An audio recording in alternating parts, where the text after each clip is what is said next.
Hi, I'm the Moorlander and this is Moorlander EDC. Now I wanted to make this content kind of in regards to a story that I've seen in social media and in the press recently, where two young girls up in Scotland were followed by two, let's say, non-locals that they thought had some sort of malicious intent.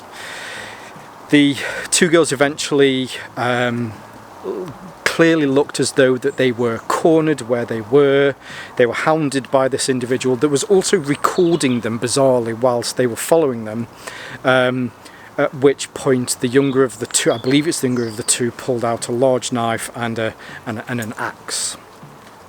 So there's been quite a lot of talk, especially for people outside the UK, kind of talking about why this happened, because as you'll see a lot on social media, the two girls and the girl that pulled out the axe and the knife are probably going to get into more trouble than the individual that was pursuing them and recording them at the same time. So I just wanted to give you some understanding a little bit more on how our laws work here. Now they are ridiculous, they are absolutely ridiculous. The current government that we have with Princess Starmer, he wants to probably make these laws more harsher, especially for people here in the UK to be able to defend themselves. So yeah, but that's just, anyway, that's a conversation for another time.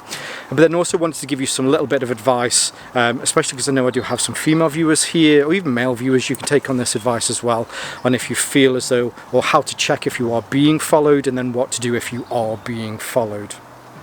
Now before we start, I just want to add two additional points to this. The first one being, I'm not a trained legal advisor. Over the 7 or 8 years that I've been doing this, you know, I've read into lots of different things and picked up bits from all over the place on certainly how the laws work. But if you're concerned about anything, I would always recommend taking legal advice. Don't just take my advice, do your due diligence and make sure that you find out something from somebody that can give you the correct advice to the, what's the note of the law, whatever the bloody thing is. Anyway, the second one is, the first part of this, I'm making this content and I may use some generalised terms about the UK, about Britain, about being British, that sort of thing. I'm part Scottish on my mum's side, part Welsh on my dad's side, but I've always lived in England. I'm as British and indigenous as they come. So if I talk about things about British laws or UK laws, I know full well that there is a subtle difference between Scottish law, England and Welsh law, Northern Irish law.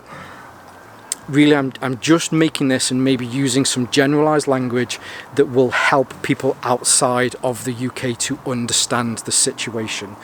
Don't get your knickers in a twist because I said British law when I'm talking about Scottish law. Just make yourself a cup of tea, grab a biscuit, take a chill pill, and then we'll continue with the rest. Now for the people outside of the UK, hopefully you'll know, or you may not know, the UK is made up of 4 different countries. The United Kingdom is the largest island, which is Wales, Scotland and England. That's the United Kingdom. Great Britain is made up of 4 different countries. You have Wales, Scotland and England, and then the island to the west of the main island, you have 2 nations there. You have Ireland, which isn't part of the United Kingdom or Great Britain, and then you have Northern Ireland, which is part of the United Kingdom, or sorry, which is part of Great Britain. And there's subtle differences between each of those lands and the laws that they have. However, to generalise, which I will do for this, the laws are all kind of roughly the same. The subtle differences in the languages that is used in the laws. I believe the England and Welsh law was brought in, the Offensive Weapons Act was brought in 1953, around that time, whereas the Scottish version, when their parliament was established, kind of came in around 1995. But for all intents and purposes, if you look into what they roughly say, they're all kind of roughly the same. So I'm doing this for the people outside of the UK to hopefully help them and hopefully to educate them so they can understand the laws a little bit better. Now, getting into it. So in this instance, one of the 2 young girls pulled out a knife and an axe. She felt like she probably needed to do that to deter these people that were pursuing her, to get them away. Unfortunately, here in the UK, it is illegal to carry anything specifically for self-defence, and the reason that is under the Offensive Weapons Act, or whatever different act that it is, whether it's up in Scotland or whether it's down here in England and Wales, to carry an item with the sole purpose to defend yourself is with the purpose that you will use that offensively, which is the way that the law looks at it, if you are in a situation where you need to defend yourself. So by definition, anything that is defensive is now offensive, because there is a premeditation that you will use that to inflict harm on another person. Even though that is defending yourself, you can't do that. So even things like mace, which I know throughout the world, pepper spray, that sort of thing is used to great effect by females when they're pursued by people like this, when they're attacked, to give themselves sufficient time so that they can run off, or they can do whatever it is that they need to do. Pepper spray comes under like firearms laws here in the UK and is prohibited under similar firearms laws, which again is ridiculous. I think pepper spray is incredibly effective. So in this instance, by having this knife and this axe on here, clearly this young girl took it out for defence, but in doing that she has broken the law by doing that. Now that's not to say that within Scotland, within England and Wales, that we don't have the right to defend ourselves. It's written into law that we do certainly have the right to defend ourselves, and it's written into law that we also have the right to defend others. So let's say my daughter is out, she's playing in the street, somebody attacks her. If I can run out to help to defend her, then that is perfectly reasonable for me to do. Now, in defending somebody, whether it's defending yourself or whether it's defending somebody else, one of the things specifically that is mentioned in the law is that it has to be reasonable and it has to be proportionate. So just to use a silly term, you can't bring a baseball bat to a tickle fight. If I'm being attacked by somebody else and they're just attacking me with their fist, it wouldn't be proportionate if I then went to them with a baseball bat and tried to defend myself with that. It has to be apples for apples and oranges for oranges. You can't use excessive force. Now, if it is that it's your property, you're allowed to use slightly more excessive force, which I think in itself, just be mentioning that, it's a strange or grey area. But defending your home and defending your property is kind of a different law. But keeping something on you to defend yourself is illegal. Now there's a weird kind of technicality with this. So let's say I keep a cricket bat by my front door, somebody breaks into my house and the police say, "Why did you have that?" I say, "I keep it there for self-defense. I've just committed a crime and I will probably end up in more trouble than the person that's bleeding out on the floor. It was put there purposely to defend my property, which you're not allowed to do." Whereas if I was at the top of the stairs, I heard somebody broken into my property, my cricket bat is at the top of the stairs in my cricket pad with my cricket whites and my shin pads, all that sort of stuff, I grab that to go downstairs to find out who's in my house. That's different. It was there it wasn't there purposely for self-defense. It just happened to be at the top of the stairs when I got it. So there's a subtle difference between the two. If my daughter was out and I said, "Here, take this brick," "Why am I taking this, Dad?" "To defend yourself," that's illegal if she uses it. However, if she's attacked on the street, falls over and picks up a brick and uses that to defend herself, that's completely different. Now, you may argue that using a brick to defend yourself isn't proportional to somebody that may be coming after you just with their fists, but again, that's just a strange subtlety within all of the laws. So there you go. That is why in this instance, unfortunately, these two young girls are going to get into more trouble. There's going to be questions asked of their parents as to why that they had these with them, because of the fact that under British, which actually, it's Scottish law or England and Welsh law, you're just simply not allowed to do that. It is crazy. It genuinely is crazy. It's something that is a real kind of hot topic here, especially knowing that there's countries around the world where if you do need to defend yourself, you can use whatever means to defend yourself. You're allowed to carry things specifically. There's a huge industry around defensive items, especially simple things like mace or pepper spray. And yet, unfortunately, here in our nanny state, we're just simply not allowed to do that. So hopefully that will give you a little bit more of an understanding as to why these two young girls, brave young girls, are probably going to get into more trouble than this person, let's say, or persons that were following them instead. Now, I did say I wanted to give you some advice on if you think that you're being followed, or if you know that you're being followed, what to do. This isn't kind of, I know it's some things that I've collected together, but this is advice that is readily available online, and some of it, I hate to use the term common sense because it makes it, people think, oh, I'm stupid if I don't know this. But a lot of it kind of is situational awareness and just common sense. So first thing, if you feel that you are being followed, to make sure that you can check, first thing that I always recommend is having a look at reflections. Don't look at the person or persons that are following you, mainly because if you think you're being followed and you acknowledge to that person or persons that you are aware that you're being followed, it may force them to take whatever action that they were going to take if they were being followed.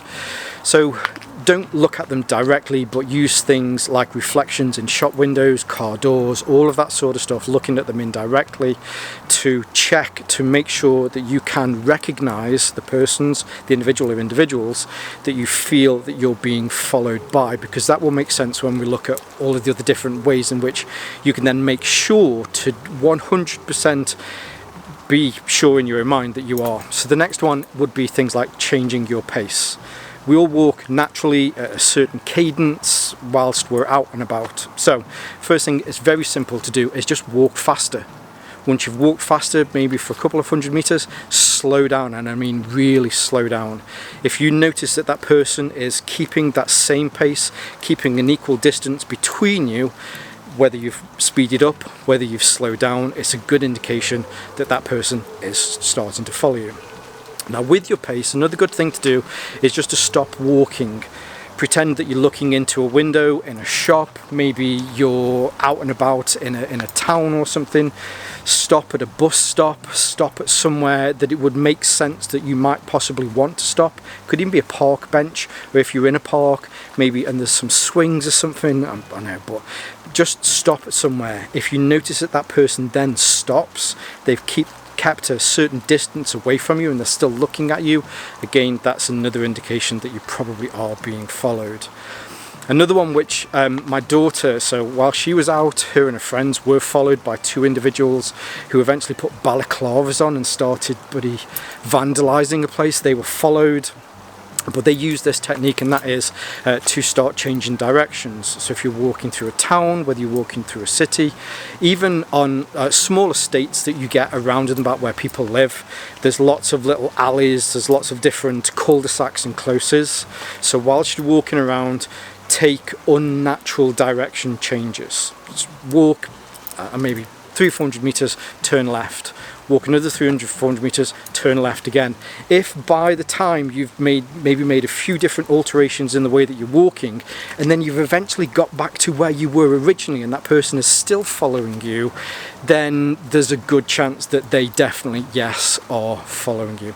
Now the last one you can do, but it's a little bit risky, and that is to turn around and change direction. So if you turn around, change direction, go, oh, we've forgotten that we need to, I don't know, play whatever it is that you need to do, walk in completely the opposite direction back to the person that's following you. A lot of the time it'll fox that person and they'll give away tells that you are being followed. It certainly flusters them. They might act all sheepish and certainly just not know what to do with themselves. The reason maybe that last one potentially may have some hazards is if you're being followed and you walk towards somebody, again, it might kind of force them to take whatever actions that they were going to take. So just be careful with that last one. Now, having done all of that, if you still feel and you've kind of done what you need to do, you've identified the individual or individuals, you've done a few of those and you're 100% sure that you're being followed, then you need to just make sure that you do something about that. Now, that generally isn't confronting that person. Generally, it will be going to a public place, going to a safe area, and then at that point, contact the police. First two I'd recommend are very easy, especially if you're in urban environments. Even out here in the moorlands, generally somewhere there'll be a corner shop, there'll be a pub, anywhere like that. Go into it. If you're underage, don't matter, just go into the pub. When you're in there, ask for the landlord, ask for somebody that's on the counter or be behind the bar. If you go into a shop, ask for somebody at the counter. Just say that you're being followed, that you've done this, you've done that, you know you're definitely being followed, that you need to use this as a safe haven, whatever it is, and that you need to phone the police. That's a very easy one to do. It's certainly one that for me, I've certainly advised my daughters to do. The next one would be, if you can't find somewhere like that, is to find a male. Now this may sound sexist, but statistics have shown that females walking with males have a lot less chance of being attacked and assaulted. That's just that. The difference in the statistics between females walking alone and females walking with males is massively different.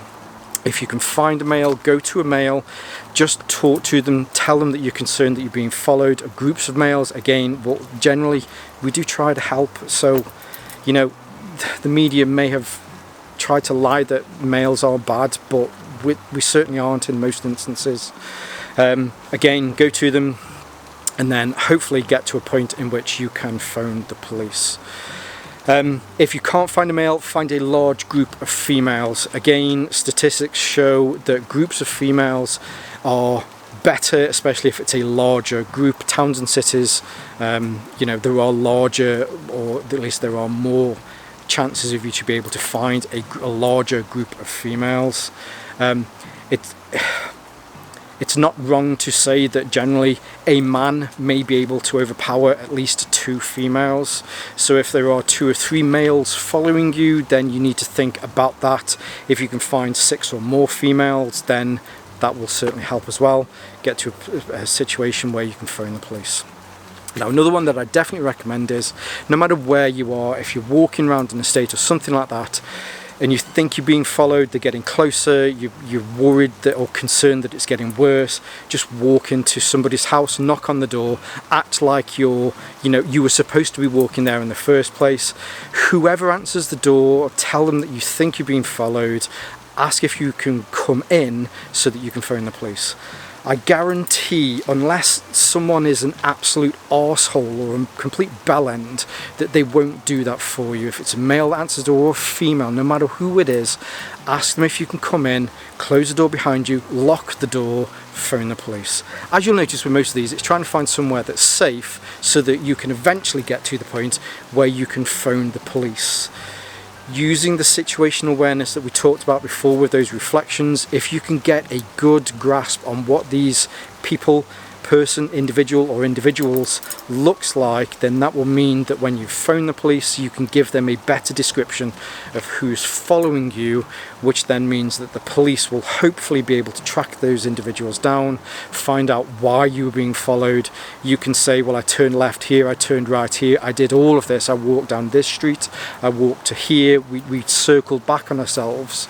It's more evidence, it adds a greater line of questioning that the police can then use when they find this individual or individuals to ask, why did you do this, where were you going, so on and so forth.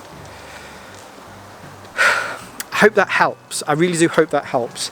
I don't want people to think that Britain is unsafe, whether that's Scotland, England, Wales, Northern Ireland or Ireland itself. I know that's not part of Britain. I love my Irish cousins from across the sea. But I think it's clear that all of our nations, I hate to use have a common enemy, and it's not necessarily the people who are coming to our country. The common issue that we are having is with all of our governments that are allowing certain things to happen. These 2 girls need to defend themselves, and now they are becoming the villains in this story.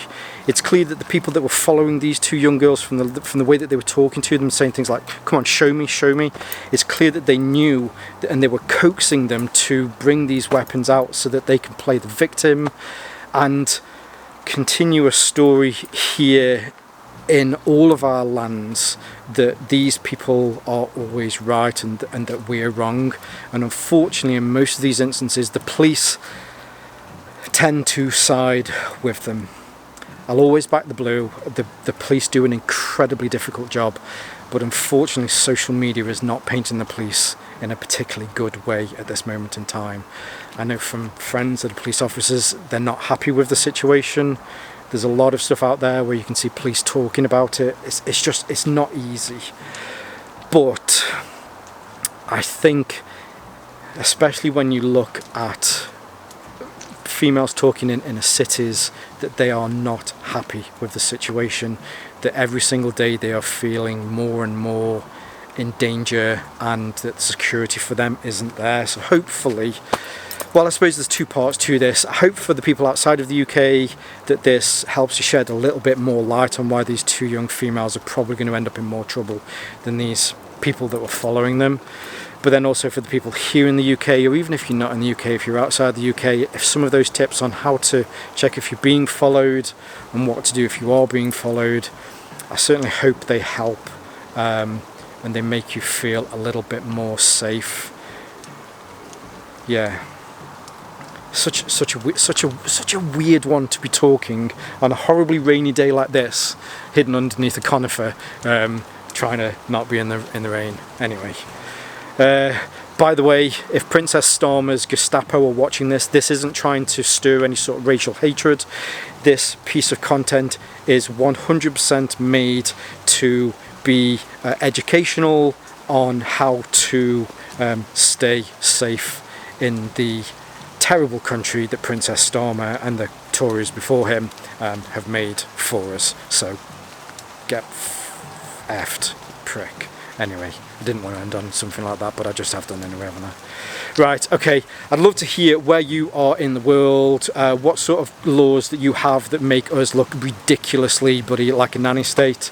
If you do have any other advice about if you think that you're being followed and what to do if you have been followed that maybe I've missed, please let's hear some of that information down in the comments so that hopefully other people can read through those and maybe it's something that they can use themselves. Yeah. So there you go. Anyway, as always, I'll leave some of my social media links below here on Moorland EDC and my sister channel, Moorland Tactical. And whether you're watching this on YouTube or Rumble, as always, stay safe, stay Moorlander, and stay EDC.